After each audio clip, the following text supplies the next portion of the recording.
याकूब ये बात जानता था कि अब जो जिंदगी में उसके सामने मुसीबत है, संसारिक बुद्धि उसको बचा नहीं सकती, इसीलिए उसने प्रार्थना करनी शुरू की।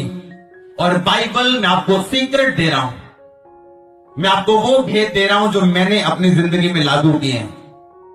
हर एक विश्वासी जो रात रात प्रार्थना करता है, आपको एक समय आएगा कभी भी टूटा हुआ नहीं मिलेगा। मैं आपको सच कह रहा हूं, एक विश्वासी अगर रात को प्रार्थना करते हैं, एक टाइम आएगा थोड़ा टाइम पाके वो आपको कभी टूटा हुआ और निराश नहीं मिलेगा।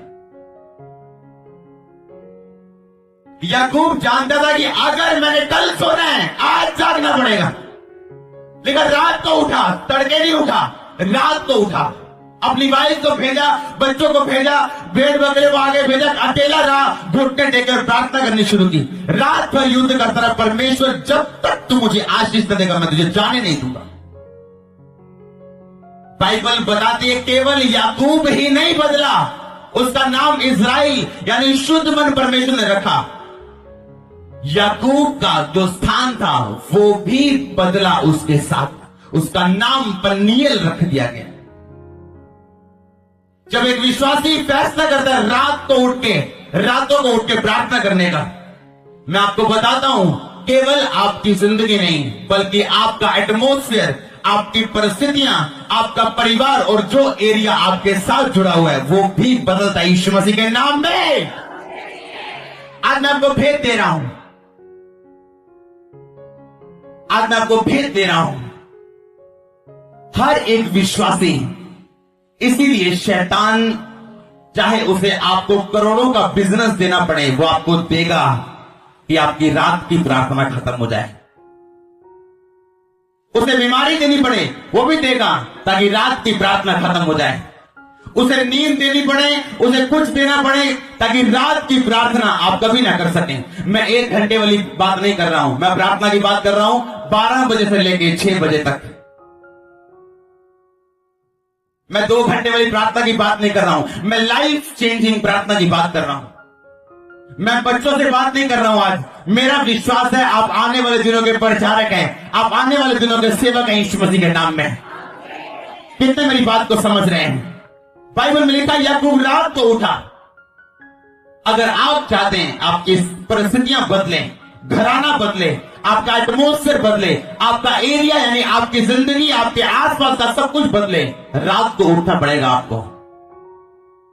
आपको सर्वशक्तिमान को पुकारना पड़ेगा रात को उठ के। इसीलिए शैतान रात की प्रार्थना कभी नहीं करने देता है एक विश्वासी को।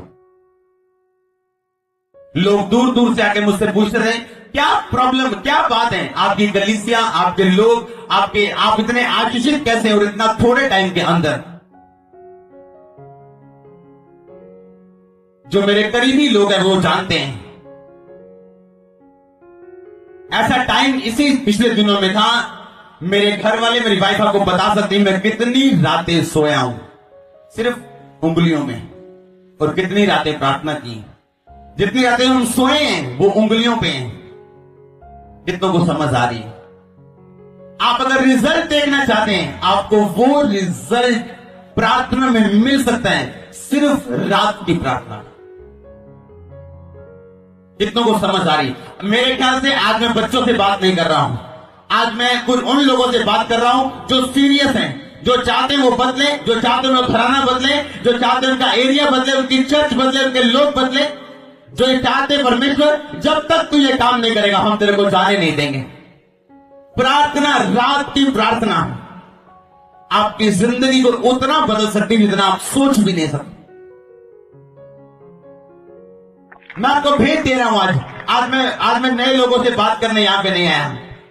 वो डर जाएंगे, अच्छा तेरे काम पे कितने जावांगे। आप जा सकते हैं काम पे 12 से 5 प्रेयर करके, 5 से 8 सो के 9 बजे आप काम पे जा सकते हैं अगर इरादा पक्का है तो। अगर बहाने हैं तो भी 36 बहाने हैं, अगर कोई बहाना नहीं तो कोई बहाना नहीं।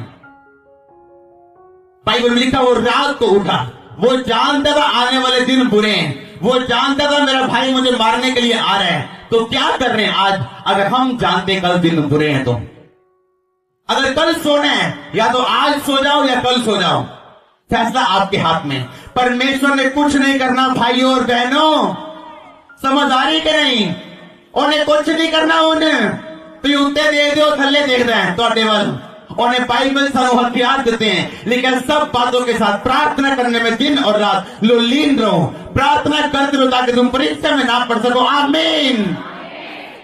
इसलिए बाइबल में लिखा याकूब रात को उठा। आप जानते जब चेले चुनने थे, जब चेलों को चुनना था प्रेरितों को, परमेश्वर ने क्या किया था? लिखा वो रात भर प्रार्थना करता रहा, सुबह उठा और चेले चुने। जब उसने बड़े काम करने होते थे, लिखा वो रात भर प्रार्थना करता पिता के साथ। प्रार्थना करने में सारी रात प्रभु यीशु मसीह बिताते थे अपने पिता के साथ। आज विश्वासी चाहते हैं, हाँ जी साडी भूआ ने साढ़े से जादू टूना कर दिता, साडी चाची ने साढ़े से टूना कर दिता। रात से 6 अगर आप प्रेयर करेंगे, जो आप पे टूना कर रहे हैं ना, वो आपको नाचते मिलेंगे रात को। मैं आपको सच में कह रहा हूं। हमने दुष्ट आत्माओं से पूछे, दुष्ट आत्माओं ने बताया, साक्षी दी कि उस व्यक्ति भी हम अटैक नहीं कर सकते, वो पहनते असि अटैक नहीं कर सकते, वो गर्म है, आत्मा भी गर्म है और प्रार्थना दे विच। बाइबल में लिखा याकूब रात को उठा, सवेरे नहीं उठा, रात को उठा। क्यों? याकूब जानता था, अपने पिता अब्राहम को उसने देखा था, अपने दादा को इसहाक को, अपने पिता को वो जानता था कि क्या करना है उसने। वो रात को उठा, लिखा और उसने प्रार्थना की और वो सारी रात प्रार्थना करता रहा। और क्या उसे रिजल्ट मिला? याकूब, जिसका नाम है धोखा देने वाला, उसका नाम बदल गया इजराइल के रूप में। आज लोग बोलते हैं कि मैं बड़ा कंट्रोल करना चाहता हूं, पर कंट्रोल नहीं होता। आपको प्रार्थना की जरूरत है, क्योंकि बाइबल बताती है प्रार्थना करने के द्वारा आप परीक्षा में जाने से बच सकते हैं, आप पाप की परीक्षाओं से बच सकते हैं सिर्फ प्रार्थना करने के द्वारा। इसलिए परमेश्वर यीशु मसीह रात को प्रार्थना की थी कि कल को जब लोग मुझे परखेंगे और बोलेंगे कि अगर तू परमेश्वर का बेटा है, क्रूस से नीचे आ, वो तरह तरह से मुझे जांचने की कोशिश करेंगे। अगर प्रार्थना ना हुई तो मैं परीक्षा में गिर जाऊंगा। हमारा रोल मॉडल कोई इंसान नहीं, केवल प्रभु यीशु मसीह है। आमीन। अगर उसने सारी रात प्रार्थना की थी तो मेरी बात का यकीन मत करो, परमेश्वर की बात का यकीन करो और सारी रात एक टाइम जरूर रखो कि प्रार्थना करो। आज लोग चाहते हैं, आप जानते हैं अब्राहम, लिखा जब वो मलिकिसिदक याजक से मिला, उसने क्या कहा था? उसने कहा याजकों की याजक, मैं तुझे अपनी सारी चीज का 10वां हिस्सा देता हूं।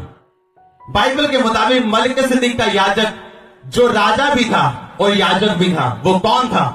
लिखा ना के दिनों की शुरुआत थी, दिनों का अंत था, ना उसकी माता पिता थे, ना वंशावली थी। इसका मतलब वो प्रभु यीशु मसीह थे, क्योंकि यीशु मसीह पिता के बिना हुए, माता के साथ हुए। कितनों को समझ आ रही? बाइबल के मुताबिक अब्राहम ने परमेश्वर के साथ एक पार्टनरशिप की थी कि जो मेरा होगा 10% तेरा होगा। तब दशवान देने का हुक्म नहीं था बाइबल में, वो बाद में बना। और बाइबल बताती है जब सदोम गमोरा को परमेश्वर नाश करने वाले थे, अब्राहम 10 के नीचे नहीं गया। परमेश्वर को बोला, परमेश्वर अगर 50 मिले, परमेश्वर ने बोला नाश नहीं करूंगा। अगर 40, 30, 20, 10 के बाद अब्राहम ने बस कर दिया। वो जानता था कि जितनी उसकी पार्टनरशिप है उसके ज्यादा वो परमेश्वर से बढ़ नहीं सकता। कितनों को समझ आ रही? आप परमेश्वर से उतना ही ले सकते हैं जितना आप वचन को जानते हैं, या जितना आप परमेश्वर को समय दे रहे हैं, या जितना आप प्रार्थना में घुटनों के साथ परमेश्वर के सामने पुकार रहे हैं। डैनियल आत्मिक बुद्धि के द्वारा बचा, यहोशू आत्मिक बुद्धि के द्वारा बचा, प्रभु यीशु मसीह आत्मिक बुद्धि के द्वारा बचे, याकूब आत्मिक बुद्धि के द्वारा बचा।